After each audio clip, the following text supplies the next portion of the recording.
criatura conhecida como Snallygaster. Se diz que o Snallygaster é um grande monstro voador que durante muitos anos aterrorizou o condado de Frederick, no estado de Maryland, nos Estados Unidos.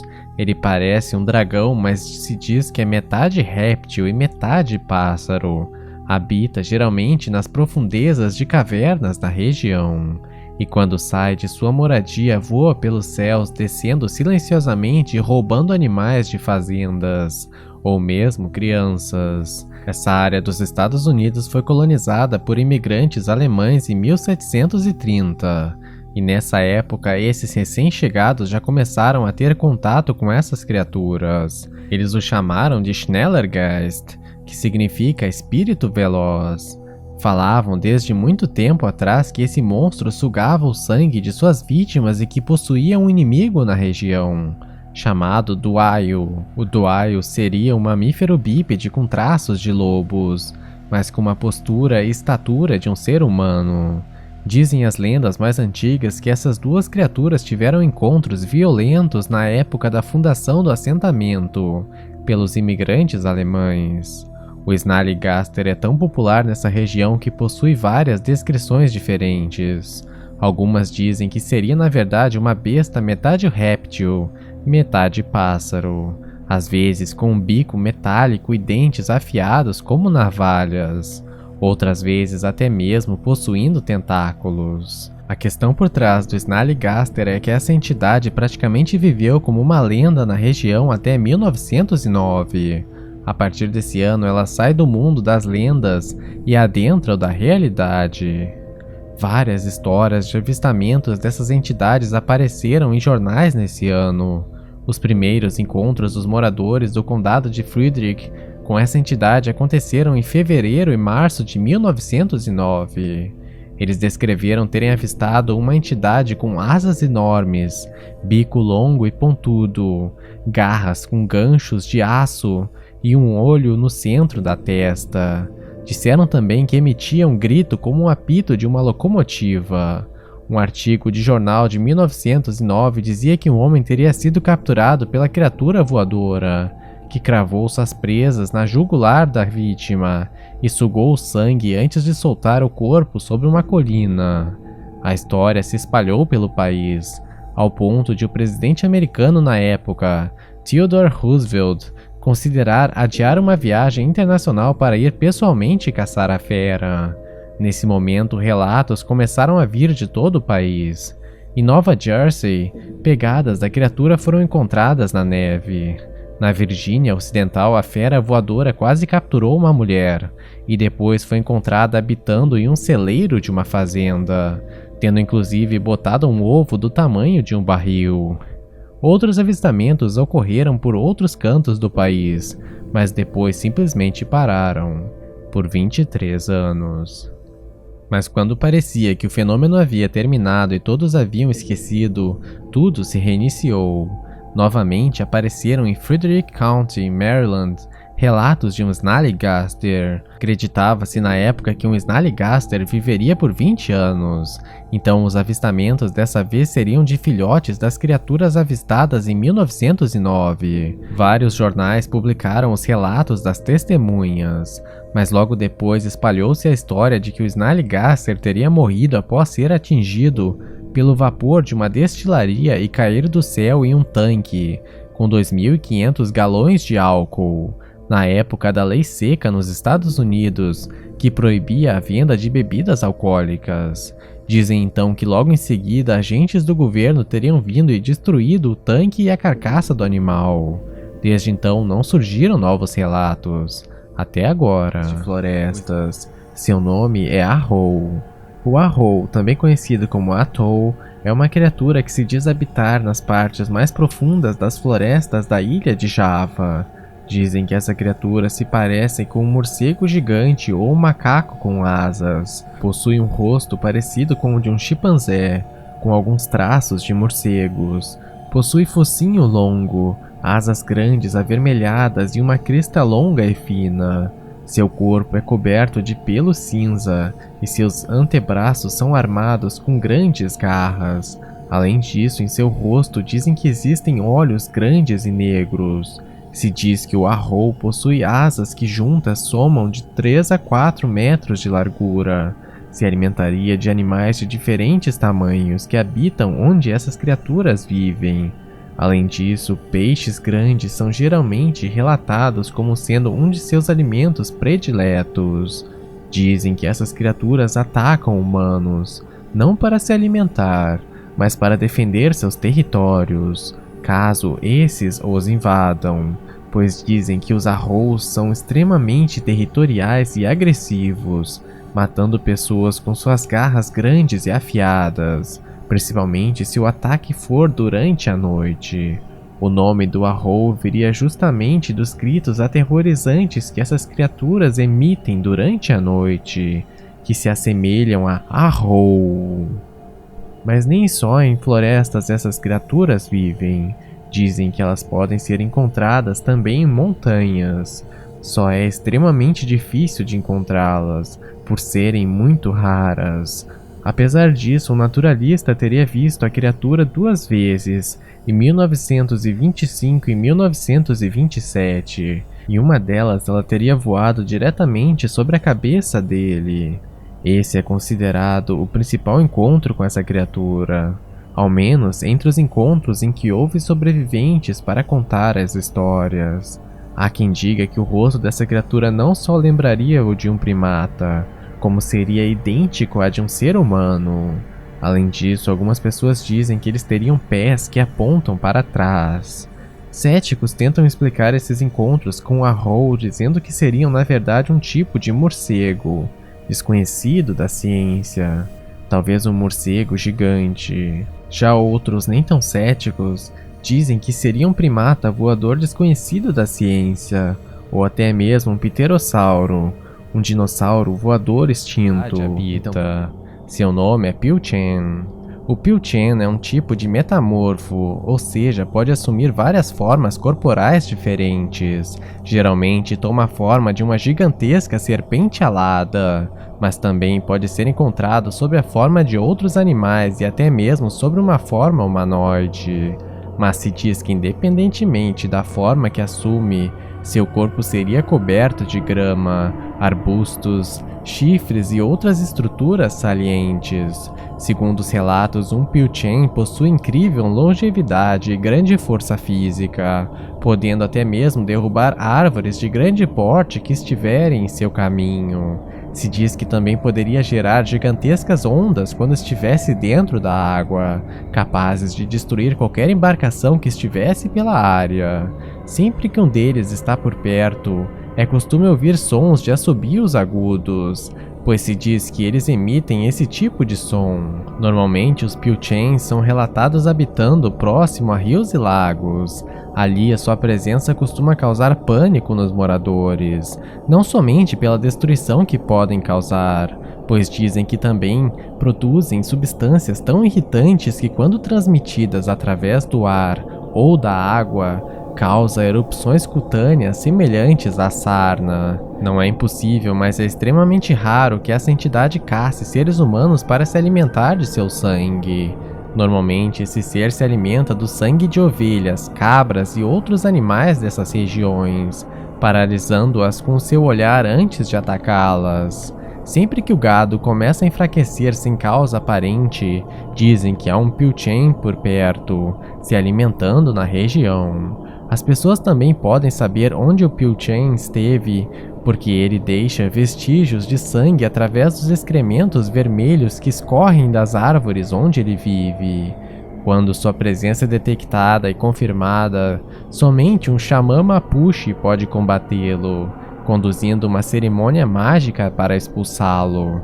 Outra opção seria simplesmente abandonar a área imediatamente e fugir para outro local mais seguro. Os Mapuches são um povo indígena do sul da América do Sul, no que hoje é a Argentina e o Chile. Esse povo lida há milênios com essas entidades, e somente através de sua magia é capaz de combatê-los. Mas ainda há mais mistérios sobre essa entidade. Algumas histórias dessa região da América do Sul dizem que ele só adquire suas asas na idade madura, e somente então pode voar à vontade. Além disso, dizem que ao atingir a velhice se transforma em um pássaro do tamanho de um galo. Mesmo assim, continua tão sanguinário quanto era antes, em sua outra forma. Seu nome é Cuelebre. O Cuelebre é uma gigantesca serpente alada muito popular na região da Cantábria, na Espanha. Se diz que esses seres monstruosos vivem em cavernas naquela região, e ali guardam incontáveis tesouros e que podem parecer inacreditáveis para os que nunca os viram. Além disso, sempre mantêm ranas como prisioneiras, que são um tipo de fadas muito populares na Espanha. Dizem que os coelebres não costumam ser vistos fora de seus esconderijos, pois não costumam se mover além de seus domínios, a menos que seja para devorar pessoas e gado, seus alimentos favoritos. Além de serem poderosos, são também considerados por muitos como imortais, mas apesar disso eles envelhecem com o tempo e dizem que quanto mais velhos ficam, mais grossas e impenetráveis vão se tornando suas escamas. Outra mudança que ocorre em seus corpos é o surgimento de asas de morcegos, que nascem em suas costas. Dizem as lendas que depois que esses seres ficam envelhecidos o suficiente, eles devem voar para o Mar Cuarrada, um tipo de paraíso localizado além do mar. Nas regiões onde são temidos, se diz que há uma noite mágica que ocorre somente uma vez ao ano, onde é possível que os mais bravos guerreiros confrontem e derrotem o Cuelebre. Se trata do solstício de verão. Nessa noite, dizem que os guerreiros que tiverem coragem o suficiente podem matar o Cuelebre, pois nessa ocasião a mágica dessa serpente não funciona e ele se torna mortal. A melhor forma de matar esses seres nessa ocasião é dando-lhes uma refeição mortal, pedra em brasa ou pão cheio de alfinetes. Então, quando essa serpente for derrotada, os guerreiros podem fugir com os tesouros e as anranas, com quem eles poderão então se casar. Além disso, o espírito desse ser após a morte se transforma em uma pedra mágica muito poderosa, que pode curar muitas doenças. Mas nem tudo que acontece nessa noite especial é bom, pois se diz que caso aconteça de um desses seres sobreviver ao solstício de verão, quando chegar a noite de São Bartolomeu, ele ficaria muito mais poderoso, e então iria descarregar toda a sua fúria, ódio e raiva contra todas as pessoas que encontrar, como uma forma de vingança ao que foi feito contra si e seus semelhantes. Ajdaia Ismai. O Ajdaia é descrito como uma enorme cobra que possui asas e tem 3 ou 9 cabeças, 4 pernas grossas e asas como as de um morcego. Esse tipo de criatura geralmente vive em lugares inóspitos, hostis e sempre escuros. Se diz que cospem fogo e seriam muito ferozes. Segundo as lendas, esse tipo de ser surge quando uma única cobra devora muitas outras. E então, cerca de 100 anos depois, essa mesma cobra desenvolve asas e pernas. O Ajdaia é conhecido como um ser totalmente do mal e detestado pelos humanos. Na Sérvia, o famoso quadro de São Jorge matando um dragão é descrito como São Jorge matando um Ajdaia. Enquanto isso, o Ismai seria totalmente diferente. Ele seria uma criatura alada, com força extraordinária e com uma ou mais cabeças. Esse ser é conhecido por voar pelos céus, sempre uivando e cuspindo fogo. Se diz que ele pode se transformar em uma águia, em cobra, em vários outros animais e por último até mesmo em humanos. Há quem diga até que, na verdade, ele seria meio humano. O Ismai geralmente pode ser ou bom ou mal, aliado ou inimigo dos humanos, e costuma ser respeitado por esses, e considerado sempre um oponente digno. Ele é visto como um protetor tribal, e às vezes também como a encarnação da alma de um ancestral. e até por isso ele é muito respeitado. Dependendo da personalidade de cada um dos indivíduos dessa raça incrível, ele poderia ser bom ou mal com relação aos seres humanos. Mas fique atento, pois independente da personalidade, se ele for provocado ou estiver irritado, ele provavelmente atacará. Os Smiles eram sempre protetores dos lugares onde se diziam habitar e tinham sempre o interesse em se casar com uma bela donzela, e sempre desse casamento grandes heróis surgiriam. Porém, infelizmente, essas mulheres não conseguem lidar com o casamento com um Smile e começam a perder força vital, ficando sem vida, e então se libertar se torna a única possibilidade de sobreviver. Mas considerando seus deveres bondosos para com os humanos, às vezes poderia acontecer algo muito ruim. Se diz que se acontecesse de um Smile se ferir ou mesmo esquecer ou negligenciar seus principais deveres, tempestades e tormentas avançariam em direção a aldeias humanas e sempre causariam grandes estragos. Lendas antigas da região da atual Sérvia dizem que a cada ano um Smile surgia na região. Ele sempre nascia em um lago perto de certa vila. Dizem essas lendas que uma bola de fogo subia aos céus e então se despedaçava perto da meia-noite. Então um desses pedaços se transformaria em um desses seres e os outros pedaços voariam atrás dele no céu noturno, até que suas asas estivessem desenvolvidas o suficiente e esse ser encontrasse um lugar definitivo para morar. No outono de 1903, vários habitantes da cidade de Van Meter, em Iowa, Estados Unidos, reportaram encontros com uma criatura metade homem, metade animal, que se parecia com um grande morcego e podia voar.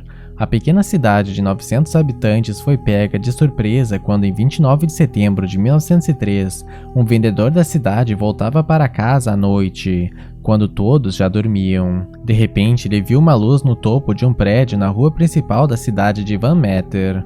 A luz era tão forte que o homem teve de se aproximar para ver melhor. Foi quando a luz saltou para um outro prédio. Então, quando ele se aproximou novamente, motivado pela curiosidade, a luz desapareceu do nada. No dia seguinte, em 30 de setembro, o doutor da cidade foi acordado por um brilho forte entrando pela janela de seu escritório, quando dormia em um quarto anexo ao escritório. Ele pegou sua arma e se aproximou da janela para ver o que era. No outro lado da janela havia uma criatura meio homem, meio animal, com asas de morcego e um chifre com uma luz forte e brilhante.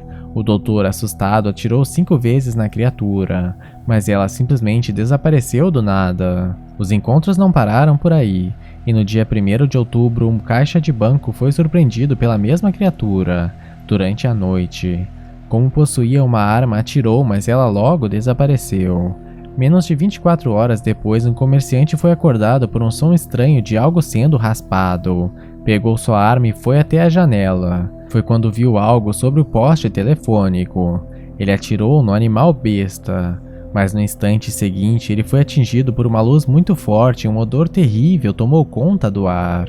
No mesmo momento, um outro comerciante que morava no outro lado da mesma rua acordou com um tiro e olhou pela janela, vendo o monstro sob o poste telefônico. Tinha ao menos 2,5 metros de altura, bico semelhante a de um pássaro, asas de morcego e 4 patas, segundo o relato dele. Nesse momento, um trem se aproximou da cidade apitando e a criatura se preparou para voar, mas ao invés disso saiu pulando pelo chão como um canguru e depois começou a correr. Depois de tantos encontros em vários dias consecutivos, os moradores estavam apavorados com a presença daquela criatura ali. Uns diziam que sem dúvida seria um demônio. Outros não só faziam isso, como relacionavam os acontecimentos a sons estranhos vindos das minas nos dias anteriores. Ali os moradores diziam ouvir sons vindos das profundezas. Pareciam como se Satanás e um exército de diabinhos estivesse subindo, vindo para a batalha. Então o diretor da mina, um desses que presenciara sons estranhos, viu a criatura e mais um outro menor saindo da mina. Em seguida reuniu um grupo de homens e ficou vigiando a mina. Ficaram ali a noite toda, somente esperando.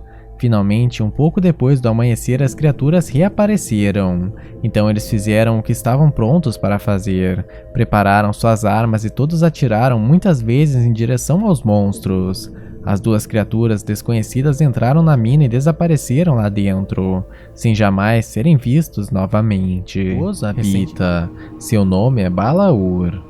O Balaur é um dragão muito popular na Romênia e lá ele é conhecido como a personificação do mal. Se diz que ele é um dragão com asas de morcego e várias cabeças, entre 3 e 12. Além disso, possui garras e presas muito afiadas. Essa criatura possui um tamanho gigantesco, tão grande que não pode ser medido. Algumas lendas dizem que essa entidade poderia cuspir fogo. Outros que não cuspiria fogo, mas poderia modificar o tempo, sempre para pior, causando trovões, relâmpagos e até mesmo granizo. Algumas versões da lenda também descrevem uma característica interessante que essas criaturas teriam. Elas poderiam produzir pedras preciosas a partir de sua saliva. Dizem que a origem para esses dragões de muitas cabeças seriam outras que não o nascimento, pois eles não nascem como dragões.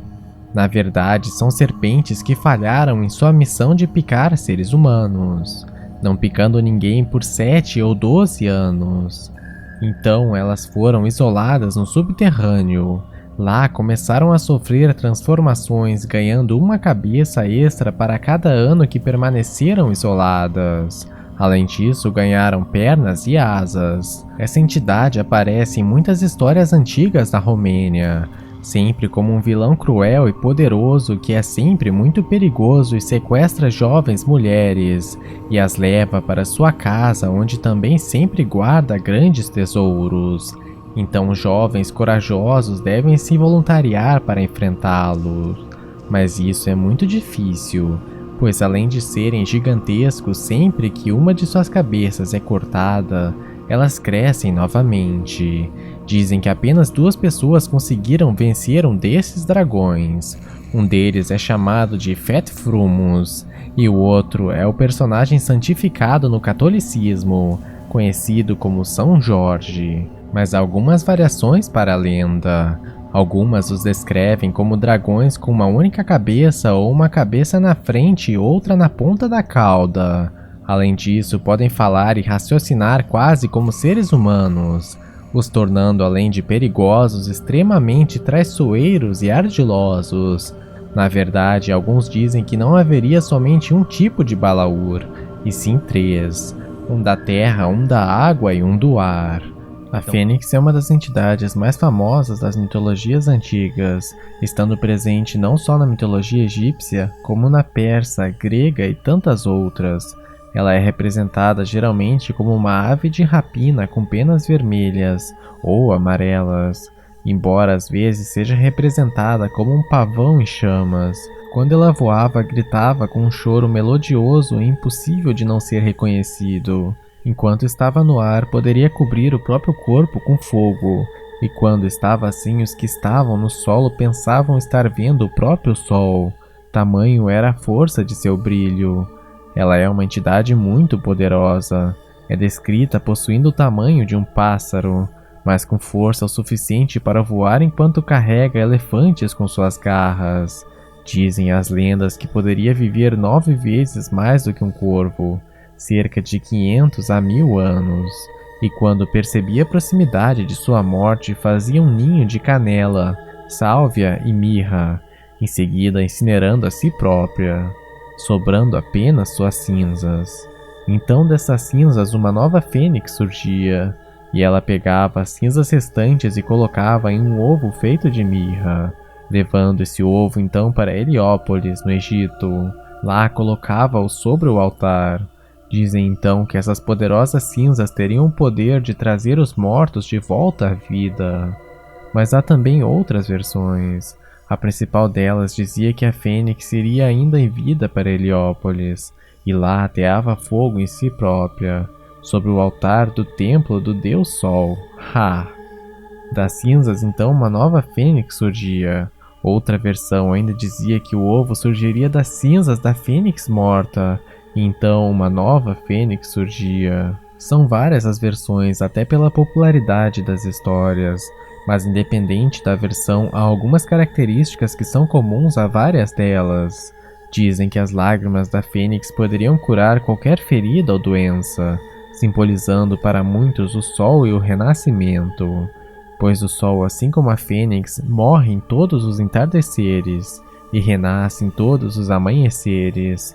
Pelo menos é o que os antigos diziam. Essa criatura sagrada era tão almejada que há história sobre um imperador romano chamado Heliogábalo que queria desesperadamente capturar e comer uma fênix, para assim se tornar imortal. Ele enviou servos para todos os cantos do mundo conhecido da época atrás da lendária ave, sem que conseguissem resultado algum. Para não voltarem de mãos vazias, trouxeram uma ave do paraíso para seu soberano, uma bela e exótica ave. Ele comeu-a achando ser uma fênix, e não conseguiu sucesso em sua empreitada, pois morreu 2 anos depois, assassinado por soldados da guarda romana.